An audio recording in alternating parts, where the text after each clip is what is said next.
एक गांव था। वहां के एक मोड़ पर दो रास्ते थे, जिसमें एक रास्ते पर कम लोगों का ही आना जाना हुआ करता था। आज इस रास्ते से घर जाता हूँ।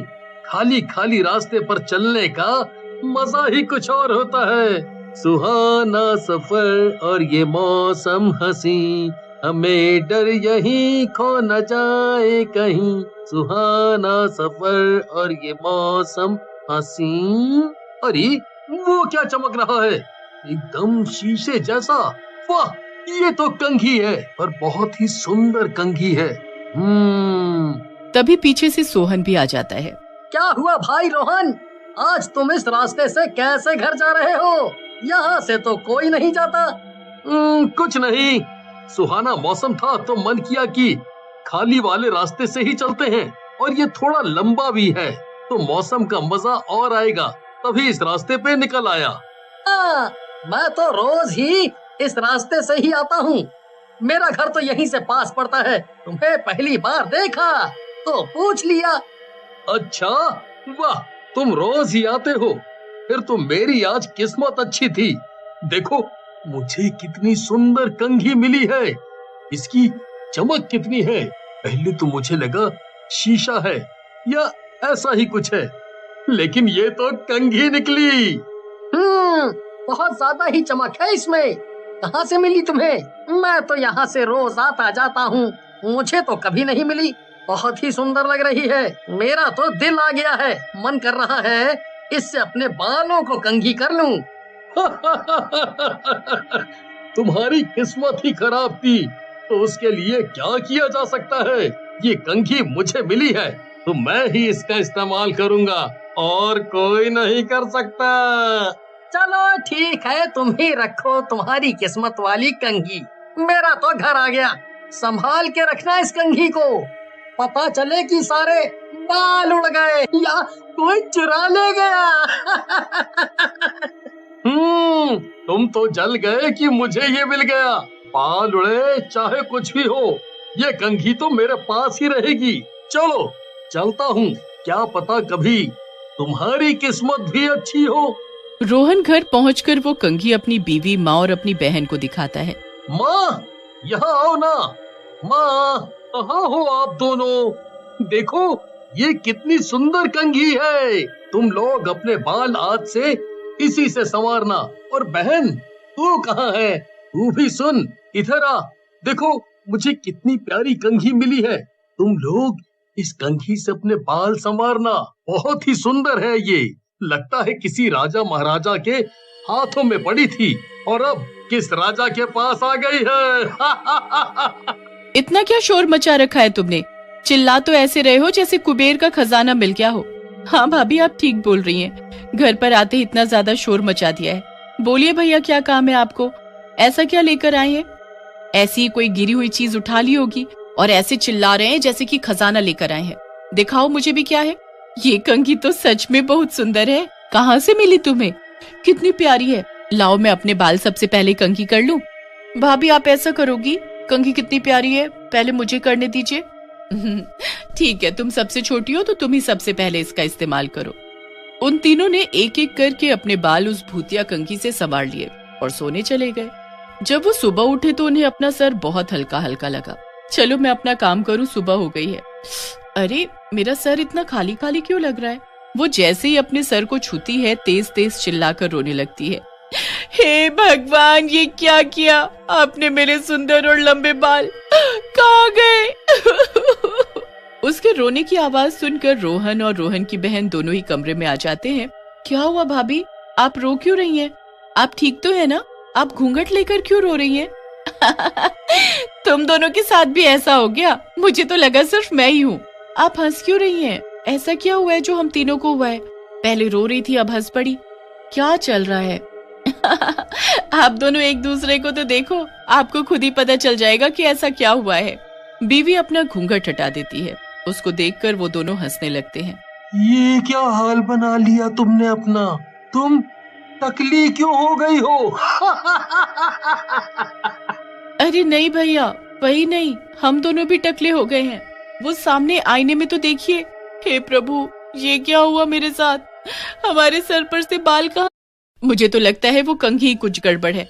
उससे हम तीनों ने कल रात में बाल झाड़े थे, सुबह हम तीनों के ही बाल गायब हो गए। तभी कंघी में से भूतिया आवाज आती है और उसमें से एक टकला भूत निकलकर उनके सामने आ जाता है। मैं एक कंघी ही नहीं, मैं तो एक आत्मा हूँ। तुम भूत बोल सकते हो मुझे।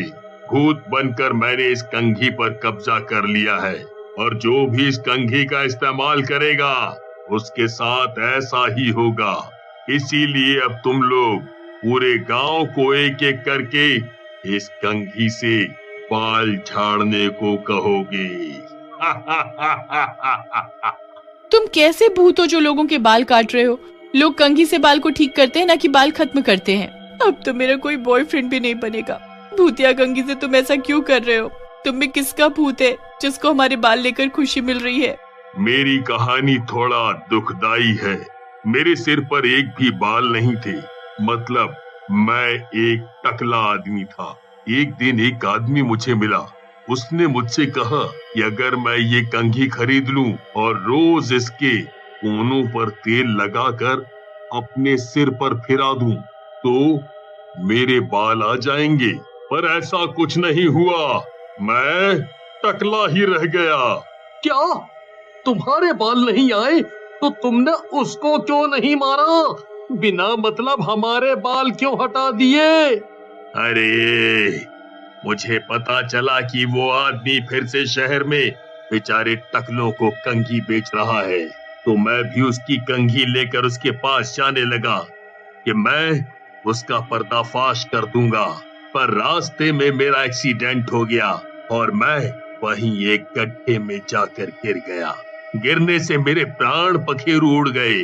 बारिश की वजह से वहां पर भूस्खलन हुआ तो मैं मिट्टी में दब गया और कंघी मेरे हाथों में रह गई जो तुमने उठा ली। अब मुझ में वो ताकत है कि मैं लोगों को टकला करूं, क्योंकि लोगों ने मेरा बड़ा मजाक उड़ाया है। अब मैं लोगों को टकला करके उनका मजाक उड़ा दूंगा। तो खाली मर्दों को टकला करो, हम औरतों को मत टकला करो। हमारी तो किस्मत ही खराब हो जाएगी, हमें तो कोई पूछेगा भी नहीं। हाँ, इनको टकला छोड़ दो, पर हम दोनों के बाल वापस कर दो कुछ भी करके। हम ऐसे कैसे जिएंगे? और वो गायब होकर बगल के घर में चला जाता है। ये कंघी तो सबको टकला करके ही मानेगी। लगता है पड़ोस में गई है। पूरे गांव में टकले टकले ही दिखेंगे लोग। अब हमें इस कंघी का कुछ न कुछ करना पड़ेगा। क्या करना है भाभी, आप ही सोचो। कि भैया तो बेवकूफ हैं। लालच के चक्कर में हम सबको टकला कर डाला और पता नहीं अब कौन कौन होगा। अगर एक बार वो कंघी हाथ में आ गई तो उसे तोड़ देती हूँ और तोड़कर जला देंगे। ना रहेगा बांस, ना बजेगी बांसुरी। ये तो अच्छा आइडिया है भाभी, पर वो हमारे हाथ वापस नहीं आएगी। अब वो बाल वालों के पास ही जाएगी सिर्फ, और हमारे पास तो बाल भी नहीं है। बहुत सोचने पर रोहन की बीवी को एक सुझाव आता है। सुनो, मेरे पास एक तरकीब है जिससे वो भूत अपनी भूतिया कंघी लेकर मजबूर हो जाएगा मेरे पास आने को, और जब वो मेरे हाथ लगेगी तो मैं उसके टुकड़े टुकड़े कर दूंगी और तुम बस तैयार रहना उसे आग लगाने के लिए। इधर एक और घर इस मनहूसियत का शिकार बन जाता है। तुम्हें तो फिर भी आदत है मुंडन करवाने की। तुम्हारे खानदान में तो कोई ना कोई हर साल टपक ही जाता है और एक तरफ से सारे मर्द टकले हो जाते हैं। पर मेरा सोचो, मैं पार्लर जाकर बाल सेट करवाने वाली लड़की अब अपना टकला जम्बू लेकर कैसे जाऊंगी बाहर? इसी तरह भूतिया कंघी गांव के ज्यादातर लोगों को टकला कर चुकी होती है।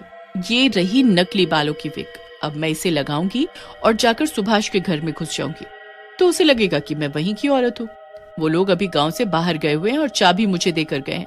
वो मुझे पक्का टकला करने के लिए सुभाष के घर आएगी। फिर वो दोनों वैसा ही करती हैं। रोहन की बीवी शीशे के सामने बैठी हुई थी, तभी भूतिया कंघी उसके सामने आ जाती है। पकड़ लिया, अब तू गई।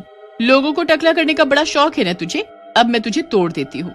जैसे ही वो भूतिया कंघी को तोड़ती है, उसमें तड़क करके आवाज आती है, नहीं, ऐसा मत करो। ले आइए आग लगाने का सामान, फूंक देते हैं इसको। बहुत परेशान किया है इसने। हाँ लीजिए भाभी, जला दीजिए इसको। और दोनों मिलकर टूटी हुई कंघी पर तेल डालकर उसको जला देती हैं, जिससे वो कंघी और वो भूत हमेशा के लिए खत्म हो जाता है। एक दिन एक चुड़ैल गांव के बाहर एक जंगल में पेड़ पर बैठकर वहां से आने जाने वाले लोगों को देख रही थी। इंसानी लोग कितने सही होते हैं। एक आम जिंदगी जीते हैं, वो भी बिना किसी डर के, बिना किसी की परवाह किए। जो मन करे कर सकते हैं, जो मन करे खा सकते हैं, और एक मैं चुड़ैल जो डर के मारे खुलेआम घूम भी नहीं सकती। अगर किसी को पता चल गया मेरे बारे में तो मुझे मारने में 1 सेकंड का समय भी नहीं लगाएंगे। मैं भी अब इस चुड़ैल की जिंदगी से परेशान हो गई हूँ, बोर हो गई हूँ, वही शिकार करते करते, खून पीते पीते। ऐसा लगता है जैसे सदियों सी बीत गई हो। चाय की चुस्की लिए हुए, जलेबी खाए हुए, आलू के पराठे मक्खन के साथ। आहा, वो दिन सोच के भी मुंह पानी से भर जाता है। कुछ तो तरकीब निकालनी पड़ेगी गांव में घुसने के लिए। बहुत सोच विचार करने पर उसे याद आता है, अरे हाँ, मुझ में शिकार करने के टैलेंट के साथ साथ केक बनाने का भी टैलेंट तो है। क्यों ना मैं गांव में एक बेकरी खोल लूं, किसी को शक भी नहीं होगा मुझ पर। और वैसे भी गांव में केक लाने के लिए लोग कितना दूर जाते हैं, मेरे साथ साथ उनका भी भला हो जाएगा। हाँ, यही सही रहेगा। फिर चुड़ैल रात रात में ही बेकरी खोलने का सारा सामान इकट्ठा कर लेती है और एक साधारण रूप लेकर अगली सुबह गांव में जाती है। रूप तो ले लिया और सारी तैयारी भी हो गई। अब लोगों को बताने के लिए एक अच्छा सा नाम भी सोच लूं। क्या नाम रखूं मैं? मीठी, ये सही रहेगा। और बेकरी का नाम भी मीठी बेकरी रख लेती हूँ। अब दुकान खोलने के लिए बस जगह का जुगाड़ करना है। उसके लिए तो प्रधान से मिलना पड़ेगा, वरना पता चले कोई मेरी बसी बसाई बेकरी को उजाड़ने चला आए। और वहाँ के प्रधान से बात करने पंचायत घर चली जाती है। राम राम प्रधान जी। राम राम जी, राम राम। आप कौन, पहचाना नहीं? मैं इस गांव में नई हूँ, मेरा नाम मीठी है। मैंने सुना था कि इस गांव में केक बेकरी नहीं है और आजकल के बच्चे बिना जन्मदिन मनाए कहाँ मानते हैं, और उनके माँ बाप को दूर शहर से केक मंगवाना पड़ता है। बल्कि कई लोग तो किराए की वजह से जाते भी नहीं। तो मैं यहाँ एक बेकरी खोलना चाहती हूँ, बस जगह के लिए आपकी मदद चाहिए। बात तो सही है। आजकल केक काटने का चलन बहुत हो गया है। जन्मदिन हो चाहे सालगिरह या कोई त्योहार, केक तो लाना ही पड़ता है। ठीक है, तुम उधर वाले पेड़ के नीचे बेकरी जमा लो अपनी, हाँ जी। और मैं एक से बात करके एक कमरा भी दिलवा देता हूँ तुम्हें रहने के लिए। और कुछ मदद चाहिए हो तो बता देना। जी धन्यवाद, बहुत बहुत धन्यवाद। फिर चुड़ैल दिन भर में अपनी बेकरी सेट करके और शाम से ही केक बेचना शुरू कर देती है। अरे ये क्या मीठी केक बेकरी है? ये तो बहुत सही दिमाग लगाया इस औरत ने। गांव भर परेशान रहता था केक लाने के समय पर, जरा चल के चखा तो जाए। और बहन जी, क्या रेट है इन केक के? जी अलग अलग साइज का अलग अलग रेट है। कप केक 10 रुपए का, आधा किलो 100 रुपए का, और जो जैसा बनवाना चाहे, जिस फ्लेवर का, उसके रेट उसके हिसाब से। मीठी उसे एक कप केक देती है और बदले में एक भी पैसे नहीं लेती। आज की सेवा मुफ्त है। आज ही खोली है ना दुकान, तो आज जो भी कप केक खाएगा कोई पैसे नहीं लगेंगे उसके। रामू और उसके साथी पूरे गांव में मीठी बेकरी के बारे में खबर फैला देते हैं और देखते ही देखते उसकी दुकान के आगे भीड़ लग जाती है। मीठी बड़े प्यार से उन सबको कप केक खिलाती है। फिर रात होते ही बेकरी बंद करके नए कमरे में चली जाती है। दरवाजा बंद करके मीठी असली रूप में आती है। आज तो मानो उसकी खुशी का ठिकाना ही नहीं था। वाह, इतने दिनों बाद इतने लोगों से बात की मैंने और सबने कितना सराहा मेरे काम को। ये अनुभव तो बहुत बढ़िया रहा।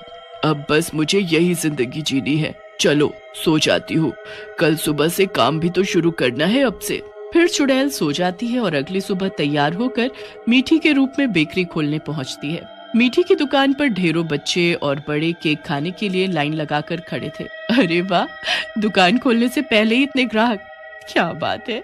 फिर मीठी सबसे पैसे ले लेकर उन्हें केक देती गई। शाम तक उसकी बहुत अच्छी बिक्री हो गई थी और सारा माल भी खत्म हो गया था। रोज मीठी का माल समय से पहले ही खत्म हो जाता और वो जल्दी से जल्दी घर वापस आ जाती। काहे दुलारी की अम्मा, बहुत मुटियाई हो खा खा के। ऐसन का दबोचती हो जो फूल के गप्पा हुआ जा रही हो, वरना यू काटा सहिया रही तुम। अरे बहन, कछु नहीं, बस पता नहीं आजकल जवन खाओ सब शरीर में लागत है। हमका तो लागत है आजकल हम हवा भी खा रहे हैं तो वो मुटियाने में मदद कर रही है। क्या सोनी चाची, मेरी मम्मी को क्या कह रही हो? जरा खुद को भी आईने में देखो, डबल बेड लगने लगी हो आजकल आप भी। सोनी ये बात सुनकर मुंह बनाती हुई घर आ जाती है। भाई किशन, आजकल तो तू हट्टा कट्टा लगने लगा है। ये बॉडी बनाने का राज क्या है?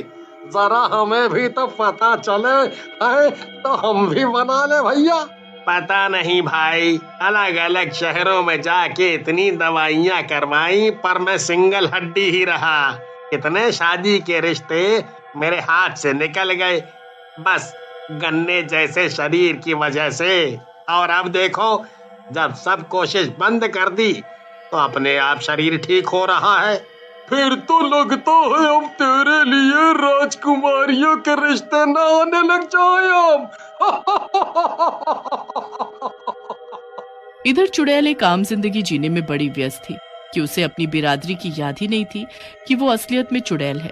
रात को बस ऐसे ही मेरी जिंदगी चलती रहे और जिस हिसाब से मेरी बिक्री होती है रोज, लगता है बहुत ही जल्दी मैं इस गांव में अपना बड़ा सा घर भी बना लूंगी और फिर एक बड़ी सी दुकान होगी मेरी। चुड़ैल इंसानी जिंदगी में इतना मगन हो गई थी कि उसके ख्वाब और इच्छाएं भी इंसानों जैसी हो गई थी। पैसे कमाना, घर बनाना, गाड़ी दुकान आदि, उसके सपने इंसानी लोगों जैसे तरक्की करने वाले हो गए थे। इधर गांव के लोग मीठी बेकरी का केक खा खा कर मोटे हुए जा रहे थे। एक दिन पंचायत बैठती है। अरे भाइयों, ये तो बताओ कि हमारे गांव में ऐसी कौन सी हवा बदली है जो हर कोई मोटापे का शिकार हो रहा है? बात तो सही कह रहे हो तुम।